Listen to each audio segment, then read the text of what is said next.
In 1921, Britain's first birth control clinic was opened by the family planning campaigner Mary Stopes. It's March 1921, and in a suburb of North London, a contraceptive revolution is about to begin. 2 dirty words were birth control.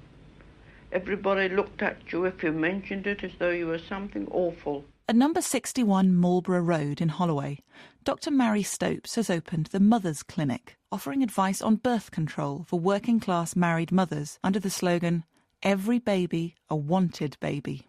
If the course of nature is allowed to run unguided, babies come, in general, too quickly for the resources of most, and particularly of city-dwelling families. Wise parents, therefore, guide nature and control the conception of the desired children, so as to space them in the way best adjusted to what health, wealth and happiness they have to give. Mary Stopes had already published 2 books about sex and marriage, Married Love and Wise Parenthood. Married Love, or Love and Marriage, is a book by Dr. Marie Carmichael Stopes, first published in March 1918 by Fifield & Company, a small publisher, after many other larger publishers turned her down because of the content. The book was controversial and influential, and brought the subject of birth control out of the shadows and into the public discourse. It rapidly sold out and was in its 6th printing within 2 weeks. The book argued that marriage should be an equal relationship between partners. Although officially scorned in the UK, the book went through 19 editions and sold 750,000 copies by 1931. U.S. Customs banned the book as obscene until 1931, when Judge John M. Woolsey overturned that decision. By the way, Judge Woolsey is the same judge who in 1933 lifted the ban on James Joyce's Ulysses, allowing for its publication and circulation in the United States as well. In 1935, a survey of American academics said Married Love was one of the 25 most influential books of the previous 50 years, ahead of Relativity by Albert Einstein, Interpretation of Dreams by Sigmund Freud, and even Mein Kampf by Adolf Hitler. And like all great books, it was even made into a movie, the 1923 British silent film Married Love, directed by Alexander Butler. With the profits from the books, she was putting her theories into practice. Elizabeth Richardson was a secretary at the clinic. Well, it was a sort of shop front. There was a copy of Wise Parenthood in the window and a little pamphlet called A Letter to Working Mothers. Police outside guarding the place in case our enemies, the Roman Catholic Church, would break windows or something. The Mothers Clinic was highly controversial. But for the people who worked at the clinic, it was an important cause. I loved the work. I felt I was helping the poor mothers, and so I felt I was doing a good service, and I loved it. Very little information was generally available at the time on how to prevent unwanted pregnancies. It wasn't uncommon for women to have as many as 10 children. Women would advise each other in secret on homemade methods, including, as Elizabeth Richardson remembers, overdoses of laxatives or vitamin pills. Well, we had to sort of laugh about that, but then, of course, they were so ignorant, they didn't know anything. And the condom was used unsatisfactorily. Often, if they bought them at any rubbishy shop, they would break, of course, and the wife would have an unwanted pregnancy.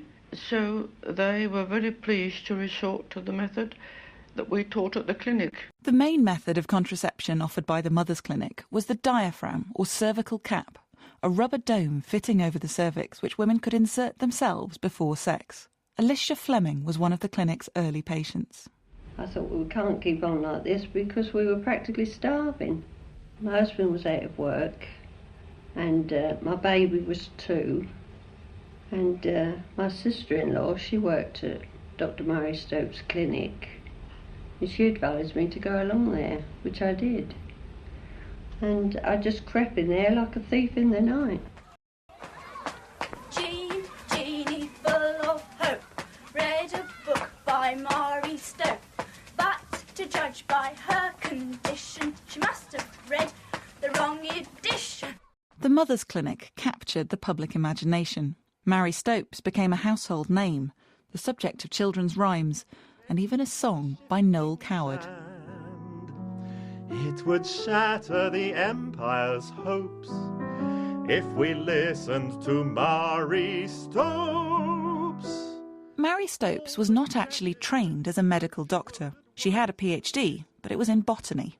Her interest in family planning and sex education went back to the failure of her first marriage.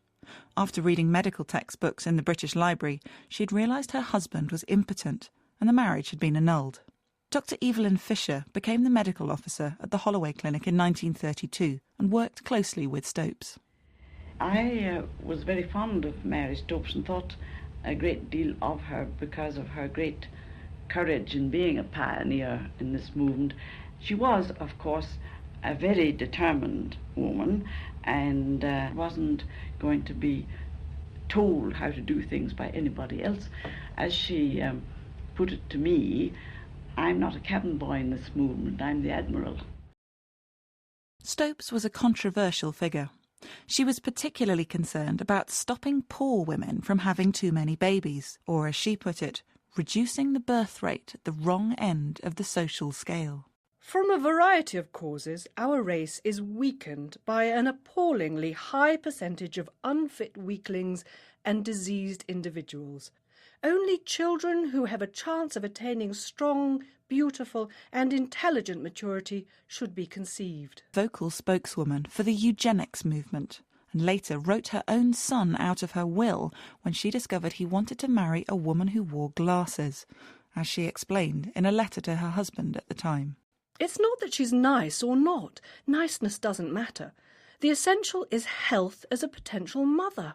She has an inherited disease of the eyes, and the awful curse will carry on. I have a horror of our line being so contaminated, and little children with the misery of glasses. But Mary Stopes' work inspired others. After the success of the Mothers' Clinic, similar institutions began springing up around the country. Cecily Muir was involved in setting up a clinic in South London, later in 1921. Some of the most vocal opposition to the clinics came from the Catholic Church. I remember, I should think about the first Catholic patient that I interviewed, and this woman telling me that her doctor had said that she really probably would die if she had another. And she said she had 13 children. What was she to do? I think I had the temerity to say, I don't think God would mind if you didn't confess to your priest. However, I remember that this one did and was told to burn the cap. Some opponents of the clinics went further than burning caps. One of the early travelling birth control clinics was destroyed by a fire lit by a Catholic arsonist. Charis Frankenberg and Mary Stocks set up the first clinic in the north of England, in the town of Salford. Some very odd things were said about us. Oh yes, these were from the Catholic papers. It began by saying that Mrs. Frankenberg's shameless proposal to establish a birth control clinic.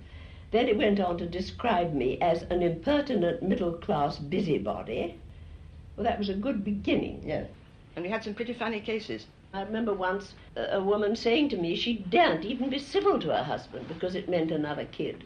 News of the clinics spread, sometimes in unexpected ways.